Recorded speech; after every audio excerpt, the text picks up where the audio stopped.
Okay, now it's time to speak like a hacker. That was my hacker slang coming in. Did you like that? These are some of the terms. That's what we want to teach you here. Some of the terms that you should be aware of. Some of them you may be aware of. Some of them you may never have heard of before. We're going to make sure you understand them. The first one is referred to as an exploit. Now, I want you to think about that one for a second. An exploit is what? It's a way of circumventing security. And there are different types of exploits. It could be a software exploit. It could be an exploit based off of physical issue. Maybe they've got a card key access into a door. Well, if I just simply tailgate somebody, that's an exploit that I could implement or I could take advantage of. So an exploit is just simply a way of breaching the security of some type of system through some type of vulnerability.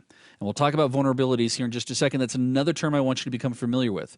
But first, I want to talk about the hack value. It's not something that, when you're sick and you hack up. Yeah, that was gross. The hack value is a value that a hacker associates to a system. Let's say that I go through and I scan your network, and in it I discover that you've got, 10 Windows 7 machines, you've got a Windows 2003 server, you've got a Windows 2012 server, you got a Linux box, and you got a couple of Macs out there too. Now, I'm going to go through as a hacker and associate a hack value, meaning which machines are going to be more advantageous for me to go after. Not that I can't get into all of them. It's always a matter of time. We'll talk about that one a little bit later on too. Time is our worst enemy when it comes to hacking or protecting ourselves from hacking. I always love it when I'd have relatives say, yeah, I went off and bought a Mac because I don't have to worry about antivirus. And I'm like, oh, man, yeah, that's it. Don't give yourself any type of protection. Just assume. And the truth behind that whole concept, that whole marketing from Apple is brilliant, by the way. But when you think about it, at the time, Apple had less than 10% of the market share. Now, pretend like you're a hacker for a second. Do you really want to go after only 10% of the systems out there? Or if you're trying to create a piece of malware, do you only want to infect 10% of the systems out there? This is why Windows typically gets a really bad rap for itself, is because the fact that they own so much of the market share, they are a primary target. So I'm going to go through and I'm going to look at your machines and say, okay, a Linux box, not impossible, but it may be more difficult. I'm going to maybe focus more on these Windows 7 machines, but you know what? Even easier, older technology, you got a Windows Server 2003 system sitting out there. It may not be patched, or it may not have a hotfix installed, which leads me into vulnerabilities.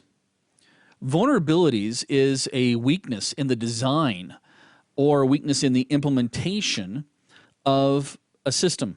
Whether, again, it could be, I shouldn't just say a system, I got to come up with a good word for this one, but it's for either operating systems, hardware, applications, anything that's dealing with the IT environment.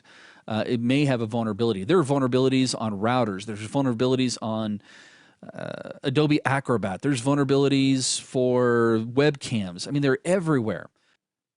A target of evaluation. Now, what we mean by this term is some type of system, an application, a device, a component, a person that the hacker has identified as a device that requires a security evaluation. This actually, going through and listing your targets of evaluations, helps an evaluator understand all the functionality, all the vulnerabilities, all the technology that's involved in that apparatus, or that, again, it can be from system to users. So we need to go through and evaluate those.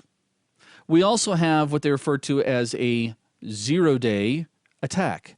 Now, a zero-day attack is very similar. Well, this is probably the most common or known term that we use in the hacking world. A zero-day attack is an attack that a hacker can issue against a target where there's been no patch or fix deployed. So a zero-day attack doesn't necessarily have to be 0 days or just today. If Microsoft figures out 3 months from now that there's a vulnerability through one of their operating systems, until they come out with a patch, any attack that's thrown at that machine or at that particular target is referred to as a zero-day attack. So again, a zero-day attack is just simply something that hasn't been fixed, either from the developer or could be lack of training if it's a user.